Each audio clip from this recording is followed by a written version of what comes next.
खर्चा हो गया, वो जो खर्चा दिखाते हैं ना 60,000 करोड़ रुपीस का, वो पॉलिटिकल पार्टीज का होता है कि कैंपेनिंग में, एडवर्टीजमेंट में सब पॉलिटिकल पार्टीज ने मिलकर कितना खर्च दिया था। मैं यहाँ पे बस बात कर रहा हूँ कि सरकार का कितना खर्च होता है इलेक्शंस ऑर्गेनाइज करवाने में in the world's largest democracy. तो देखिए, आज नहीं तो कल एक बहुत ही बेसिक स्टेप बनता है कि हमारा देश वन नेशन वन इलेक्शन की तरफ कदम बढ़ाए। एक टाइम पे हमारे देश में वैसे वन नेशन वन इलेक्शन का सिस्टम था, आई मीन बाय लॉ नहीं था, मगर जब हमारा देश आजाद हुआ तो इनिशियली आप देखोगे जो स्टार्टिंग इलेक्शन हुए थे, चाहे लोकसभा के इलेक्शन हो या स्टेट इलेक्शन हो, ये सब इकट्ठा 1951-52 के आसपास हुए थे। उसके बाद ना देखो धीरे धीरे हमने एक ट्रेंड ये नोटिस किया कि मान लो कोई राज्य है, वहां पे सरकार गिर गई, वहां पे बहुमत खो दी किसी गवर्नमेंट ने, तो उसकी वजह से धीरे धीरे ना जो ये साइकिल है टूटती गई। और अब ये सिस्टम ऐसा बन गया है हमारा कि पहले हमारे लोकसभा के चुनाव होते हैं, फिर लगातार हर स्टेट के इलेक्शन अलग अलग अपने टाइम के हिसाब से होते रहते हैं। तो इन वेरी सिंपल वर्ड्स, इकट्ठा इलेक्शन अगर हम करवाएंगे ना तो पैसा बचेगा, इलेक्शन कमीशन ऑफ इंडिया का पैसा बचेगा और पॉलिटिकल पार्टीज का भी पैसा कम खर्च होगा। अब यहाँ पे आप कह सकते हैं हमें क्या चिंता कि पॉलिटिकल पार्टीज कितना खर्च रही है कितना नहीं खर्च रही। देखिए, चिंता होनी चाहिए। अगर पॉलिटिकल पार्टी ज्यादा पैसा खर्च रही है तो कहीं ना कहीं ये भी क्वेश्चन आता है कि ये डोनेशंस कहां से आ रही है, कौन डोनेट कर रहा है, क्या इससे पॉलिटिकल पार्टी पर कोई लायबिलिटी आती है नहीं आती। तो एक आइडियल सर्कमस्टांस में हमारे लिए सबसे बेहतरीन ये होगा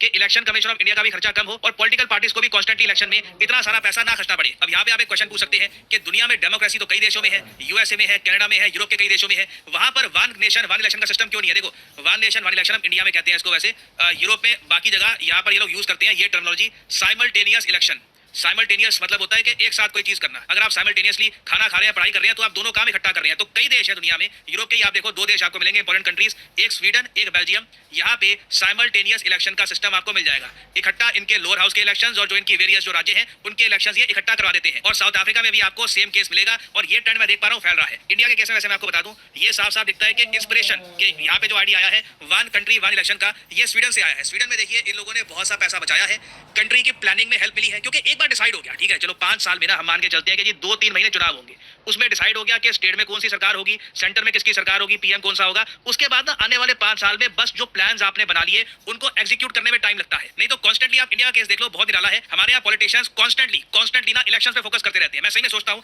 कि इनको कंट्री के फ्यूचर के बारे में, लॉन्ग टर्म पॉलिसीज के बारे में सोचने का कितना टाइम मिलता होगा, कितना मौका मिलता होगा। और ऐसा नहीं है कि स्वीडन का केस देखकर सिर्फ हमको प्रतिभा मिली है। एक्चुअली एक देश है इंडिया के पास, इंडोनेशिया, एक बहुत बड़ा देश है। आबादी आप अगर देखो इंडोनेशिया की तो ऑलमोस्ट 28 करोड़ के आसपास है, कहीं से भी कम आबादी नहीं होती। दुनिया की तीसरी सबसे बड़ी डेमोक्रेसी है इंडोनेशिया। और यहाँ पर भी देखा गया हाल ही में इन लोगों ने साइमल्टेनियस इलेक्शन का सिस्टम अपना लिया है। इधर आप देख पाओगे आर्टिकल, इंडोनेशिया एक्चुअली अगले साल 2024 में दुनिया के सबसे बड़े सिंगल डे इलेक्शन होस्ट करने वाला है। और यहाँ पे आप देख पाओगे इस आर्टिकल में प्रॉपर्ली लिखा हुआ है, नीचे अगर आप यहाँ पर देखोगे साइमल्टेनियस इलेक्शंस, ये इंडोनेशिया ने हाल ही में बदलाव किया है। इन्होंने कई लॉज बना दिए हैं जिससे अब ये कंट्री लगातार बहुत सा पैसा सेव कर पाएगा इलेक्शन साइकिल्स में। कॉन्स्टेंटली ये नहीं होगा कि अभी डिसाइड किया गया कि प्रेसिडेंट कौन था, अब ये डिसाइड किया जाएगा कि कौन से राज्य में किसकी सरकार होगी। कॉन्स्टेंट इलेक्शन हो रहे हैं, इंडोनेशिया ने ये सिस्टम खत्म कर दिया। और सिंस इनके एक ही दिन में ना ये बड़े इलेक्शन होने वाले हैं, तो बाय डिफॉल्ट ये दुनिया में बिगेस्ट सिंगल डे इलेक्शन हो जाएगा। वैसे आप अगर देखो ओवरऑल मैग्नीट्यूड के हिसाब से तो इंडिया के सामने दुनिया का कोई कंट्री ठहरता नहीं है। हमारे इलेक्शन दुनिया में सबसे बड़े होते हैं, बट सिंगल डे इलेक्शन में ना ये हमसे आगे निकल जाएंगे, क्योंकि लोग सेंट्रल गवर्नमेंट और स्टेट गवर्नमेंट दोनों के लिए वोट कर रहे होंगे। और ये जो